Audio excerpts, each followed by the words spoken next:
Alright, so we're going to take a look at this unique entertainment video titled Brendan Schaub Goes Off on Haters Who Make Content About Him. I didn't hear any of it. Let's see what we got. Chris, if you had the chance to have an actual honest conversation with some of these guys that make all these negative posts and videos about you, what do you think you would say to them? If they're like normal and sane, they weren't like so out of their mind. The other thing is, the people that have, these negative videos and posts and stuff, I get the game. Like, a lot of them, it's their only way to make money. So I get it. Get your money. They do videos about everybody.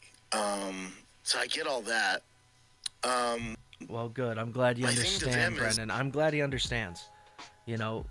It's the only way we know how to make money. It's good that we talk about everybody. That's the way that I feel. The only thing that I don't like is I see a lot of these comedy commentary channels, spewing the same shit we all talk about. The only thing they don't do is anything positive. They sit here and shit on all this comedy while pretending to be comedy fans, but then never telling you who they find funny. They just tell you who they don't like. So change that. And also, don't make anybody go to your Patreon to find out, right? Like, just make a video on something you enjoy for once, dude. That'd be good. It's insane how these people are just alleged fans of funny and still make nothing that says that you like something that's funny. Whether or not it's a comedy movie, a stand-up set, a special, something, a clip, nothing, dude. It's all just, yeah, this guy's fucking lame, this guy's dumb, Bert's fat, you know what I mean? It gets kind of, it gets old. I feel like there's only so much space for that. And eventually people will look for something else. Not even, like, more positive per se, but just, like, give me something, dude. Is like, I mean, I guess they're just happy with the YouTube revenue, but it's like, man, you guys clearly have skill to edit. You're good with thumbnails. You're good with all this stuff, and you're putting time into it for longevity. And maybe you're just happy with the whatever it is, 3, 4, or 5 grand a month. But if you actually did something that was positive and creative, because what they're doing is not creative, but clearly they're creative people. If you just put that energy into something like, man, you'd have sponsors and people would get. Well, here's the thing. I feel like it is a little bit creative due to the fact that nobody was criticizing comedy. There wasn't a place where you could go to find out why this guy's not good. No matter who it is, okay? Anybody could fit that stereotype depending on the person's opinion. But movies and music and every other type of art for the longest time had critics, paid critics, right? And those motherfuckers like Brendan's talking about here, imagine being a paid critic.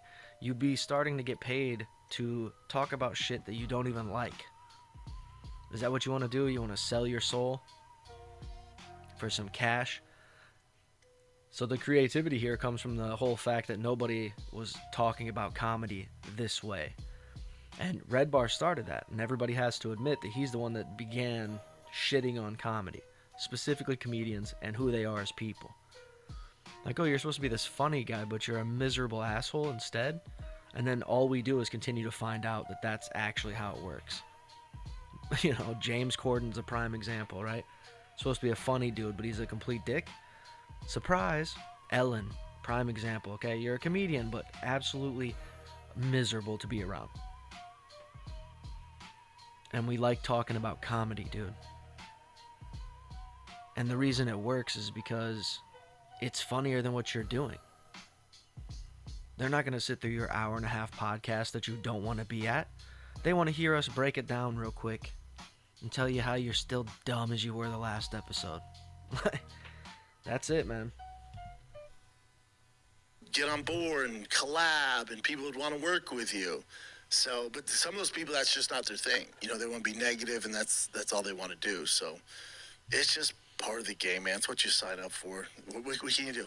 But especially when they're focused on one person and that's their thing, it's kind of like, dude, move on. You know, you're focusing on one person constantly. Yeah, but I mean, there's a few weirdos who just focus on me, but even with those weirdos, it's like they'll focus on Bert Kreischer or Schulte or, anybody just to get the views. Yeah. I don't do much these days. I do MMA shit. I work out and I coach my kids' team, so I'm not really fun to do anymore. When I was doing stand I up, mean, guys, if we were to put together a list from just like this recent year, Brendan has done enough. Right? Talking about coaching his teams, Suns teams, didn't he almost attack like an umpire or some shit? He got kicked out of the game.